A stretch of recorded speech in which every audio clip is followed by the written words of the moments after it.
Então, meus queridos, bom dia, boa tarde, boa noite para vocês. A gente vai continuar os nossos estudos de onde a gente parou. Tá? A próxima classe de medicamentos que a gente vai trabalhar é a classe dos medicamentos antirretrovirais. Tá?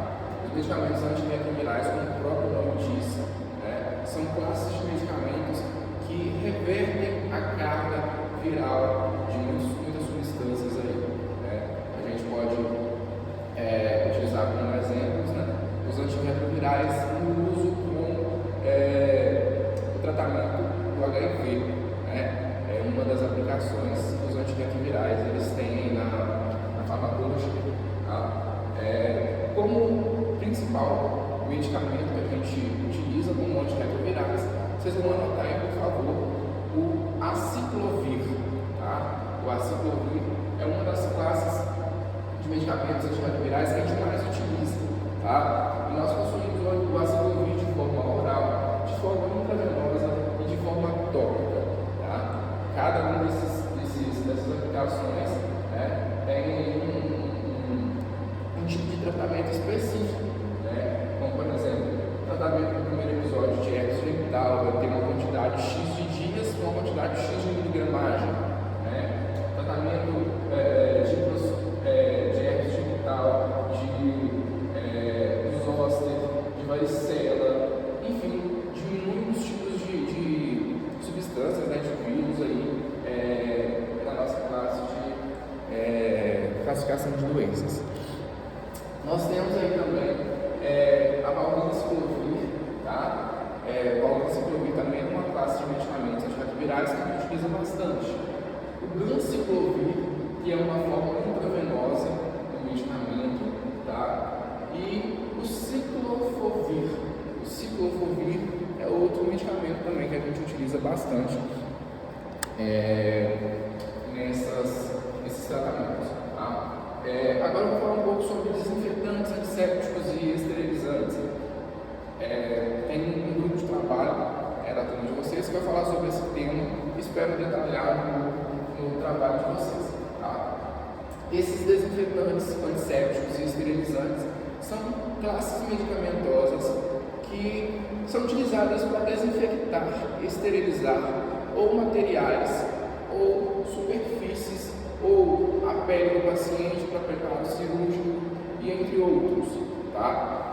Lembrem que eu falei com vocês lá na aula de álcool, isso que eu falei com vocês, tá? Que o álcool, querendo ou não, quando ele é na porcentagem adequada, ele serve também como um desinfetante, como um antisséptico, como um esterilizante. Na hora de você fazer uma condução venosa ali, você vai utilizar ali uma buchinha de algodão com álcool para fazer ali a antisepsia do local, ali, a asepsia, se for preciso também. Tá? Esses desinfetantes antissépticos esterilizantes, então, eles vão agir em algumas subclasses. Eles vão agir como antissépticos, aplicando esse agente em tecido vivo com a finalidade de evitar a infecção.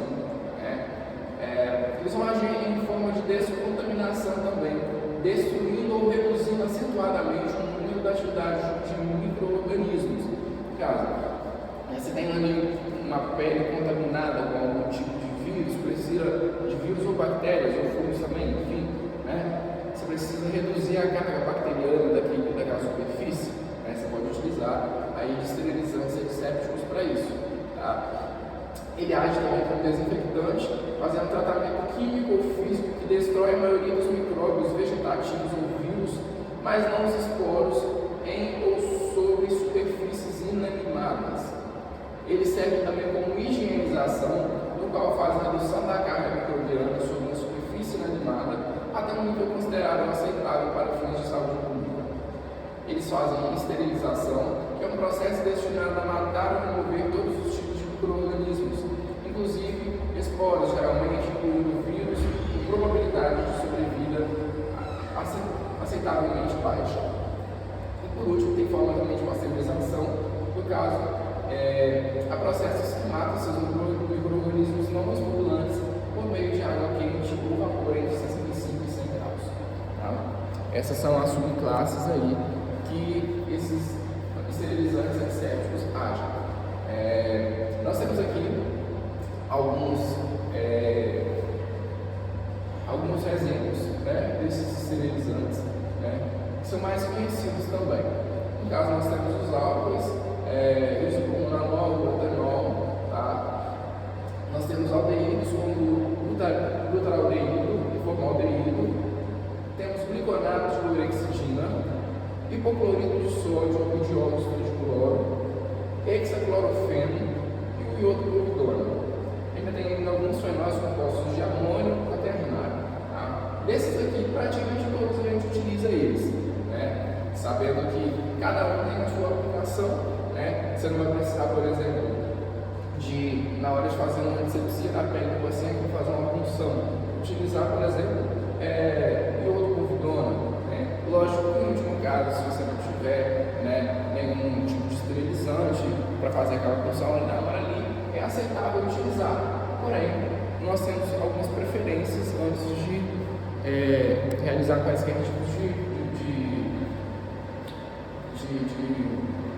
esterilizantes, tá?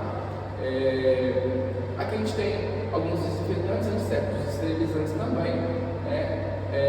Mas aqui entra mais na parte de medicamentos, tá? Então, aqui desses aqui que eu vou pedir para vocês anotarem, por favor, dá uma olhada.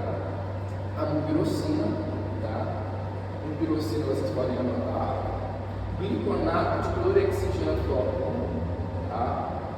Vocês vão anotar iodo aquoso, iodopovidona, nitrato de prata, peróxido de benzoíla, por último, tintura de iodo. Ok? Agora nós vamos falar sobre os medicamentos antihelmínticos ou antihelmínticos, né?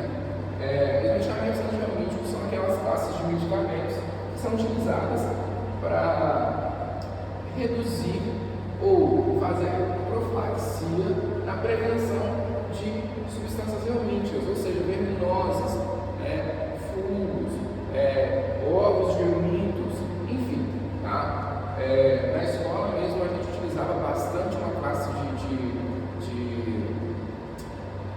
antihelmínticos, né?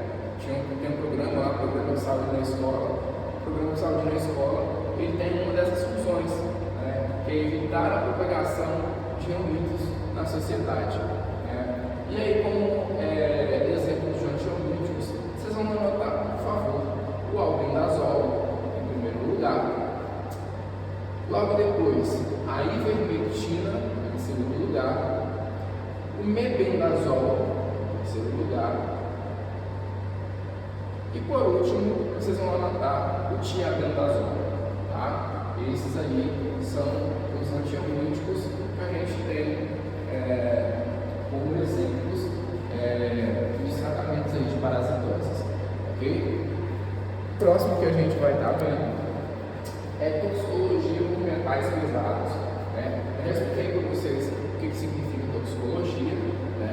A gente vai relembrar lá que os medicamentos eles podem ter efeitos benéficos ou efeitos maléficos, né? E todos aqueles efeitos maléficos que o medicamento vai trazer para mim, vai trazer para o meu paciente, eu vou tratar ele como uma toxicologia, aquele medicamento foi tóxico para o meu paciente, né? Às vezes você vai aplicar, por exemplo, uma dipirona, a dipirona não vai agir como você queria, ela vai dar efeito contrário no paciente, o paciente vai ter alergia, né, àquela substância da dipirona.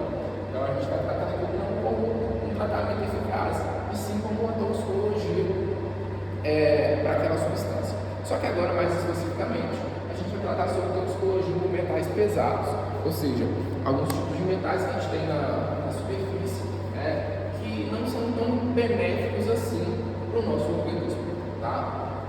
Lógico que tem alguns tipos de metais que quanto maior a exposição dele, mais, né, mais prejuízos para a saúde aquele metal vai trazer, tá? O primeiro metal que a gente vai ver é o arsênico, tá? O arsênico ele é um sal inorgânico, tá? E ele pode causar aí efeitos como efeitos cardiovasculares, choques, arritmias, no sistema nervoso central ele pode causar encefalopatias, neuropatia periférica,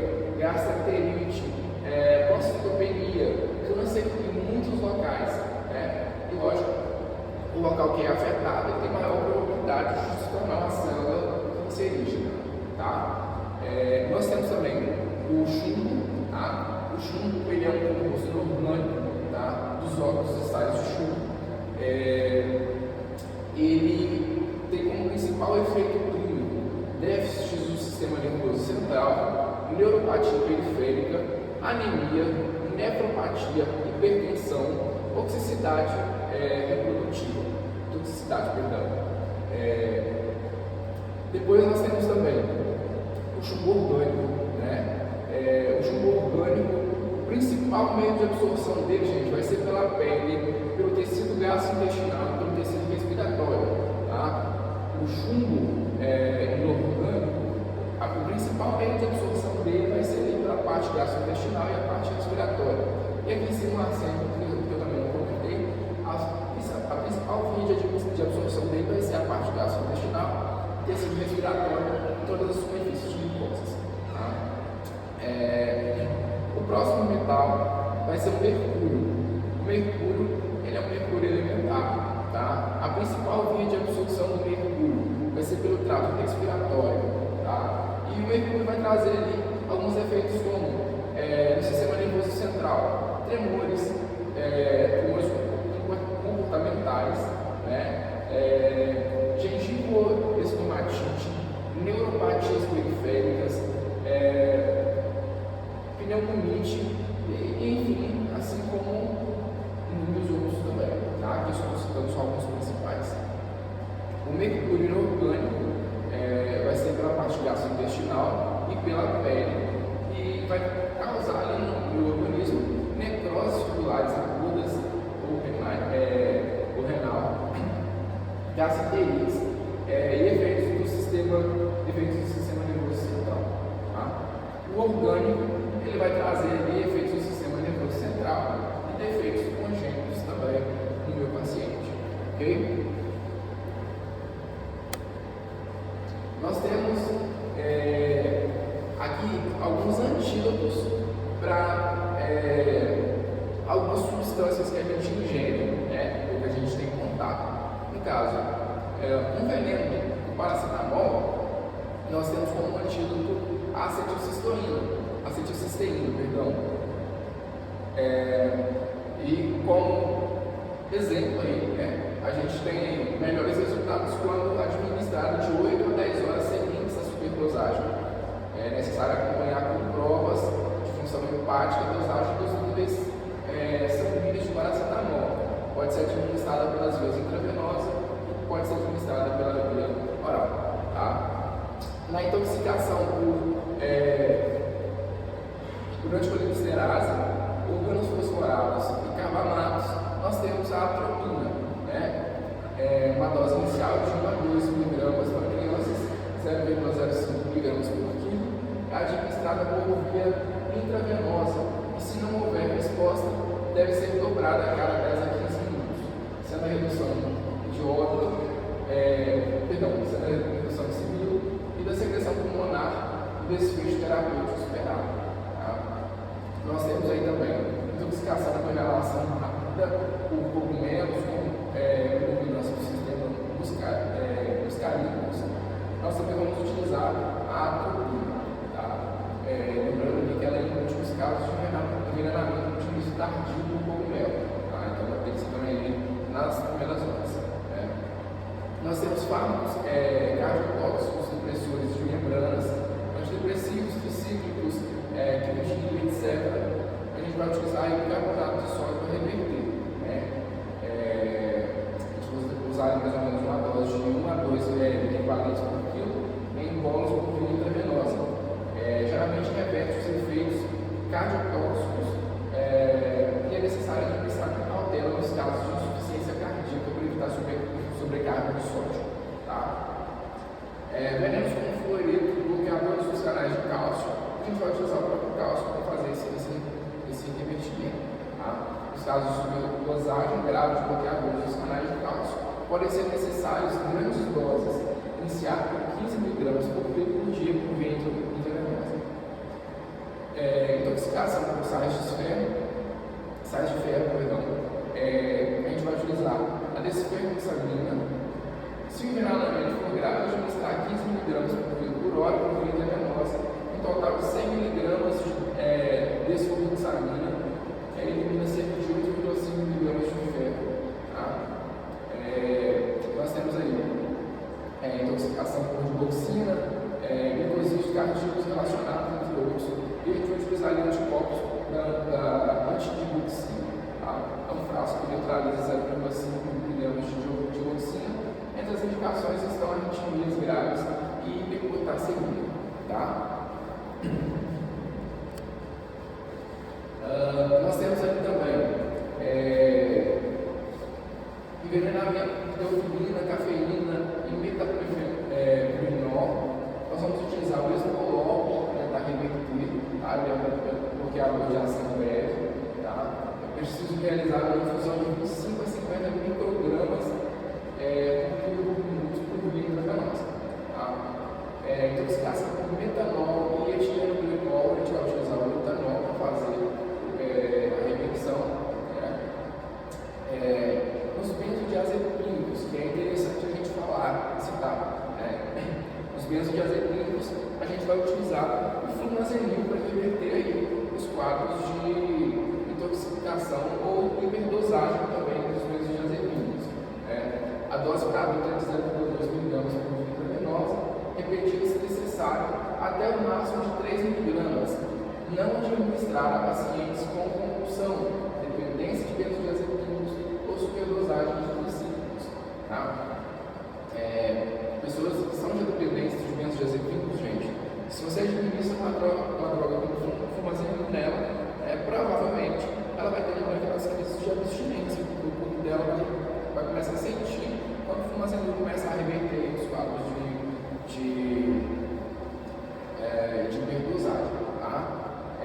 Nós temos aí contaminações também, né? O metanol e etilenglicol, que a gente pode utilizar fomepizol. Os beta-bloqueadores, a gente pode utilizar glucagon. Intoxicação por cianeto, a gente pode usar hidroxicobalamina. Narcóticos e outros derivados opioides, nós vamos utilizar naloxona para reverter. Tá? Prestem bastante atenção nos narcóticos na naloxona. Intoxicação por monóxido de carbono, assim como dióxido de carbono também. Tá? A gente vai utilizar o oxigênio. A gente tem como exemplos aí pessoas que são intoxicadas, aí, estão em prédios que se incendiam, e a pessoa se intoxica com a fumaça daquele prédio ali. Para a gente reverter essa intoxicação, é necessário a gente fazer a administração de oxigenoterapia. O médico vai e passa para você ali uma quantidade X, mas geralmente uma quantidade que pode variar de 5 até 15 litros de oxigênio, dependendo da exposição que o paciente foi afetado. Tá? Nós temos ali intoxicação sugerida nos casos de delírios causados por agentes anticolinérgicos. A gente pode utilizar a fisostigmina para tentar reverter. E intoxicação por grãos fosforados inibidores de glicerase, a gente vai utilizar a pralidoxina para tentar reverter esses quadros aí. E, gente, relembrando que cada paciente tem a sua resposta perante esses medicamentos. Tá? Alguns pacientes eles vão ter uma resposta boa e imediata depois que você faz a administração do antídoto, e outros pacientes tendem a demorar um pouco mais para reverter. Tá? Aqui nessa tabela nós temos as características dos envenenamentos por alguns gases. Tá? Nós temos o gás aí, gases irritantes, por exemplo, cloro, amônia, dióxido de enxofre, óxido de nitrogênio. Tá? O mecanismo de toxicidade dele, ele tem um efeito corrosivo sobre as vias aéreas, o sistema respiratório superior e inferior. Tá? E esses gases, por exemplo, aqui a gente pede um pouco de atenção, para as donas de casa, tem costumes aí de fazer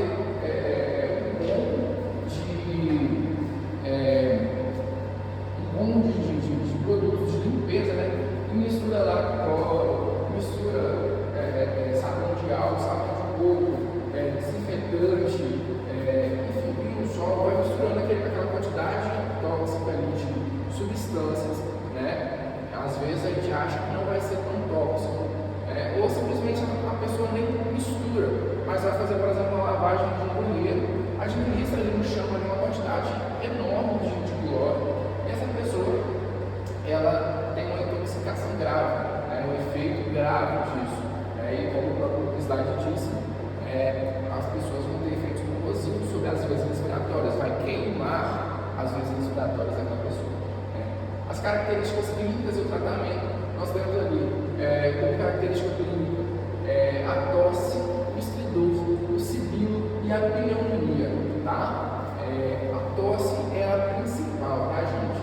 E outra coisa que eu vou pedir atenção para vocês, isso é tão preocupante, que as pessoas elas podem até perder a consciência dependendo da exposição, do tanto de exposição que essa pessoa ficar, tá? Então, quanto mais aquela pessoa fica exposta àquele agente tóxico, mais queimado vai ficar as vias aéreas dessa pessoa, podendo levar ela a uma parada respiratória, segundo uma parada cardiorrespiratória, ok? O tratamento para esses gases irritantes vai ser o tratamento com oxigênio umidificado e broncodilatadores, tá? Mais para frente vocês vão ter aula aí de clínica médica. Na aula de clínica médica vocês vão entender um pouco sobre como funciona a administração da oxigenoterapia.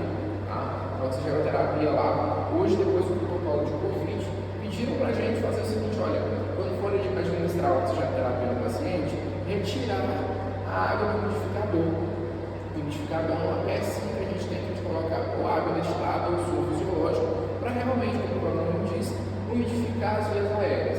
Então, no Covid falaram, olha, para evitar a transmissão, evitar a propagação de vírus, a gente vai deixar esse soro fisiológico umidificador para ocasiões especiais. O que seriam ocasiões especiais? Seriam ocasiões nas quais a gente precisava imediatamente administrar com umidificação, que no caso, esses casos de intoxicação, a via aérea do paciente já está queimada, se ficar administrando só o oxigênio também ele é seco, ele acaba queimando um pouco mais, tá? Então a gente precisa administrar isso com um pouco de água destilada ou um pouco de soro fisiológico. Nós temos aí também intoxicações com monóxido de carbono.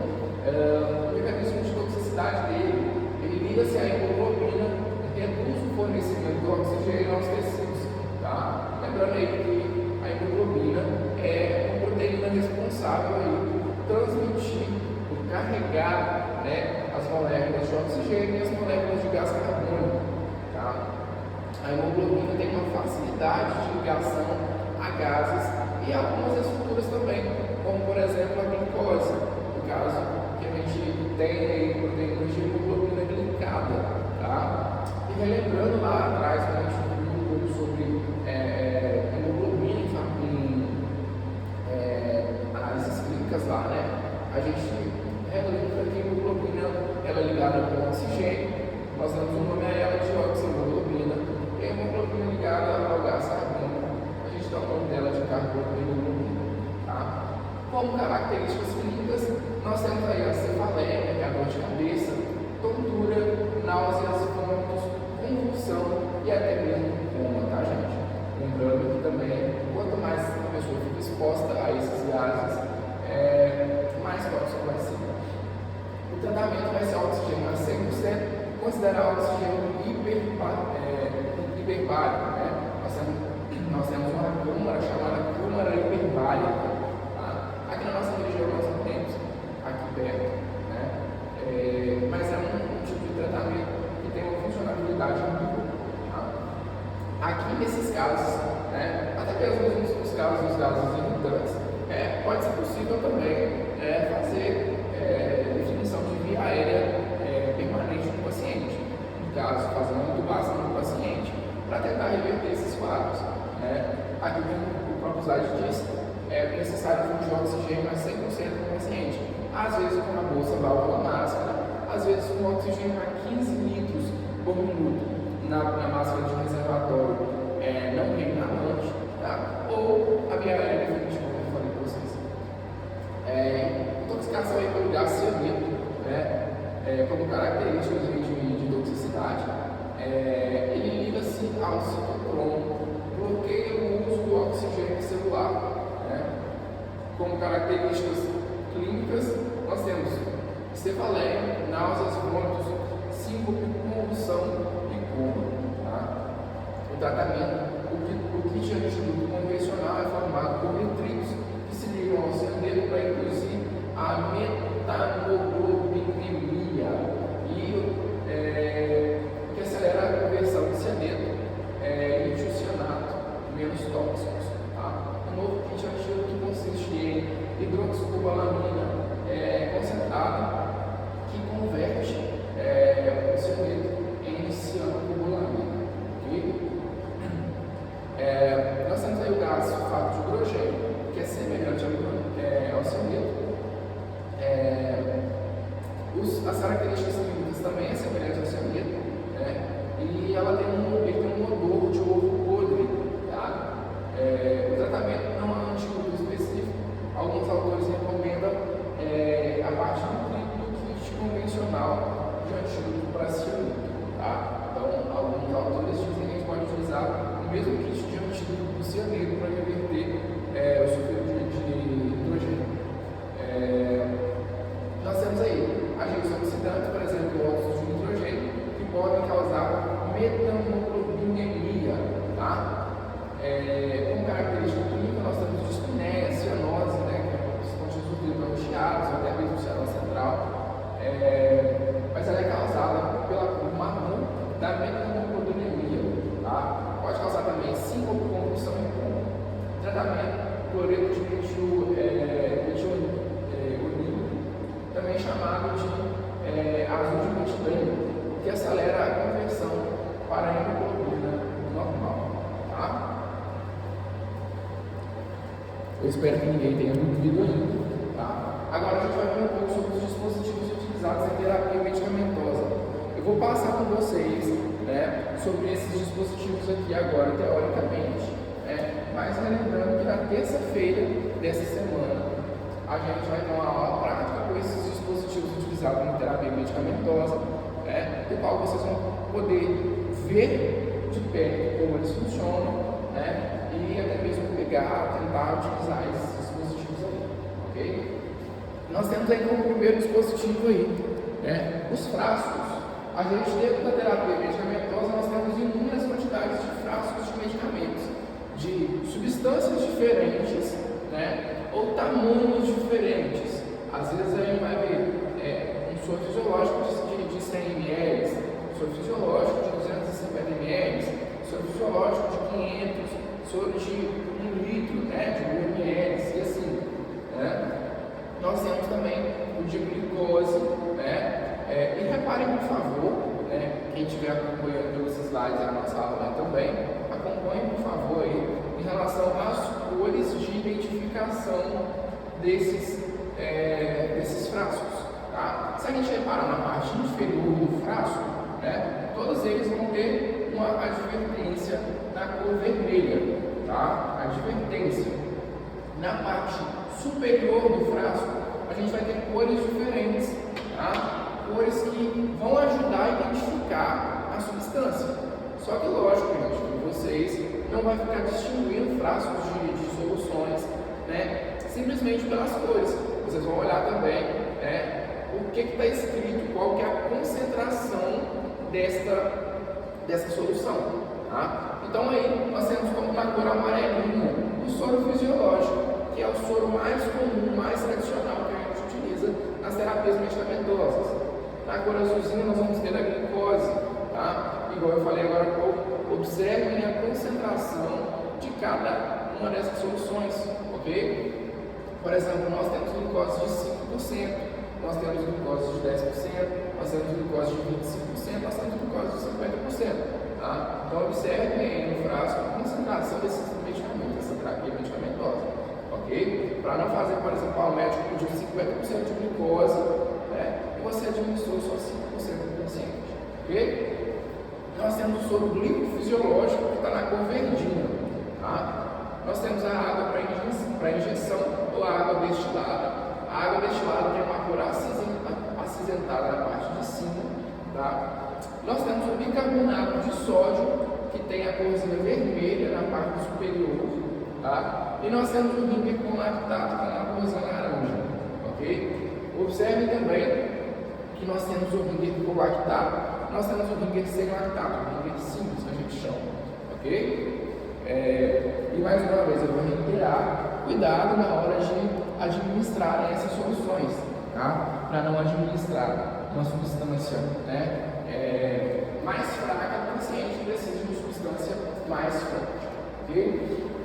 Nós temos também ampolas que a gente utiliza para fazer a administração, e é outra também que eu preciso que você tenha muita atenção na hora de fazer a leitura do rótulo dessas ampolas, tá? Para não acontecer problemas de, por exemplo, administrar magnésio no paciente que precisava administrar potássio, né? Ou administrar magnésio no paciente que precisa de glicose, ok?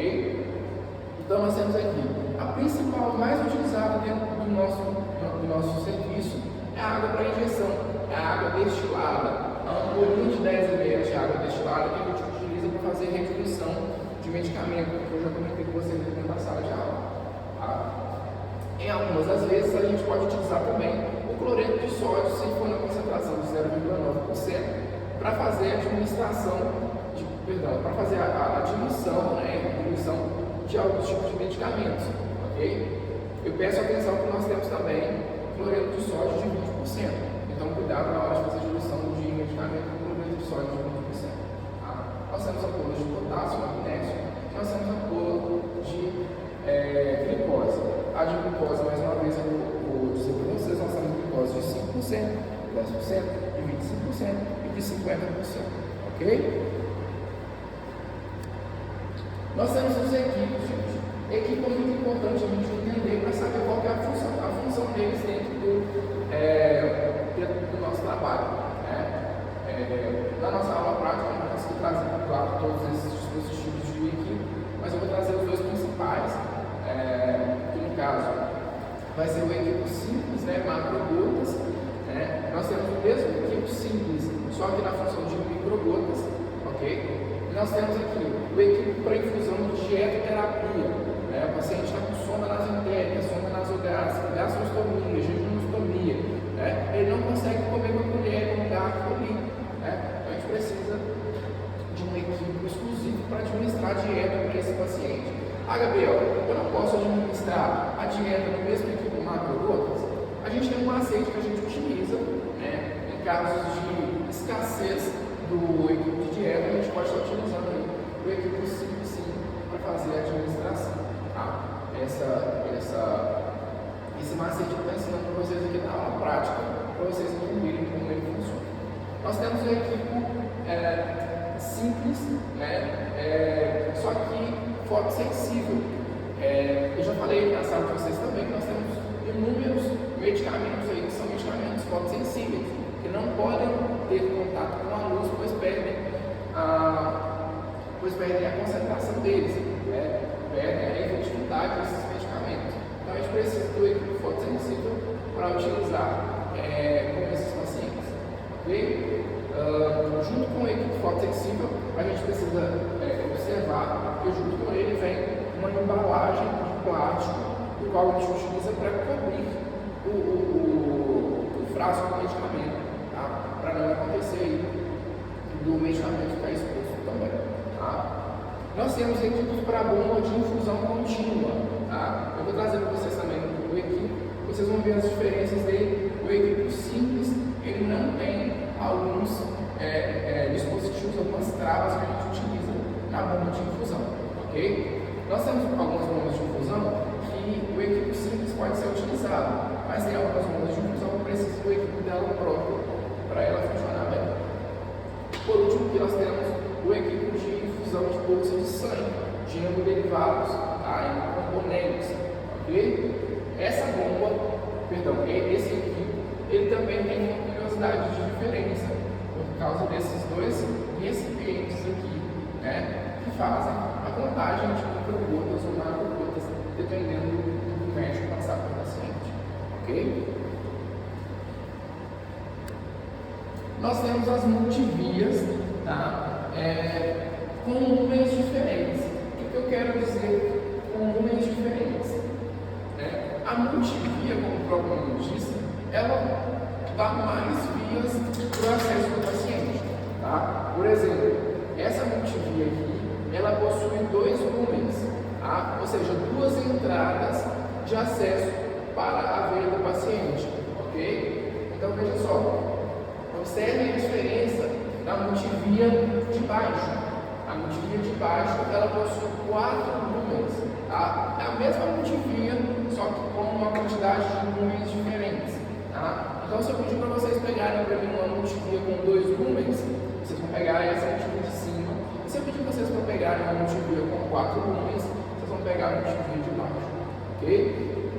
Além dessa multivia, nós temos um kit, né, que a gente chama de kit de acesso luminoso central, que já vem com uma multivia com alguns lumens. Pode ser também com 2 lumens, ou podem ser com 3 lumens ou com 4 lumens, ok? Nós temos os isopitos e os dispositivos de conexão, as famosas orelhinhas. Tá? Os isopitos são essas bolinhas, tá, que a gente utiliza, elas podem ter várias cores e vários formatos, mas a principal função dela é fazer oclusão das entradas, ok? E vejam só, gente, esses dispositivos, eles têm conexões universais, então você consegue utilizar eles em diversos tipos de dispositivos, ok? Essa é a torneirinha ou dispositivo de conexão de diversas vias, né? Ela tem aqui, ó, 3 entradas ou saídas, no caso. Uma delas vai ser associada na via do paciente, na multivia do paciente, e a outra vai me servir para me colocar 2 equipos nela, ou se não, colocar talvez mais uma torneirinha para colocar 3 equipos, ou mais uma torneirinha e colocar 4 equipos e assim sucessivamente. A gente também vai ver ela aqui na prática na terça-feira. Nós temos os abocados e os scalps, do qual a gente consegue definir qual vai ser o melhor para utilizar para o paciente, sabendo que o scalp ele é propriamente uma agulha que a gente vai utilizar ali para fazer ventilações rápidas no paciente. Tá? No scalp nós vamos ter os tamanhos 21, 19, 23, 27 e 25, ok? Aqui no abocate aqui nós vamos ter tamanhos 24, 22, 20, 18, 14, 16 e 14, ok? Observem que quanto maior o calibre, tá, menor é o número, e quanto menor o calibre, maior é o número, tá? Aqui no abocate, nós temos aqui o abocate 24, né? Ele é bem fininho, bem pequenininho, utilizado mais para crianças, tá? E nós temos aqui o abocate 14, perdão, nós temos o abocate 14 que ele é mais calibroso, a gente utiliza ele mais em adultos que precisam de reposição volêmica mais rápida, ok? Nós temos as bombas de infusão contínua, né? A bomba de infusão contínua ela é um dispositivo, nós também vamos ver ela aqui na prática, né? É um dispositivo que nós colocamos aí um equipo, né, dentro dela e programamos ela pela quantidade, para ela administrar no paciente a quantidade de medicamento que a gente quer, pela quantidade X de tempo ou pela quantidade X de solução que a gente quer por hora, ok? Nós temos também a bomba de infusão com uma seringa, né? A gente precisa utilizar também só o equipo, a seringa mesmo consegue fazer esse papel para a gente. Lógico que no caso da seringa, nós temos aí uma quantidade menor de medicamentos para serem infusos, ok? Nós não podemos deixar de falar da caixa de perfurocortantes, tá? A caixa de perfurocortantes é uma das mais importantes que a gente vai trabalhar com ela, tá? Lembrando que a caixa de perfurocortantes ela tem um limite, tá? E nós não podemos exceder o limite da caixa de perfurocortantes para não acontecer acidentes aí no meu percurso, ok? E é isso, gente. Agradeço vocês a atenção, né? Muito obrigado mais uma vez. E não vamos esquecer que na terça-feira nós temos aula prática aqui dentro da sala de aula. Muito obrigado.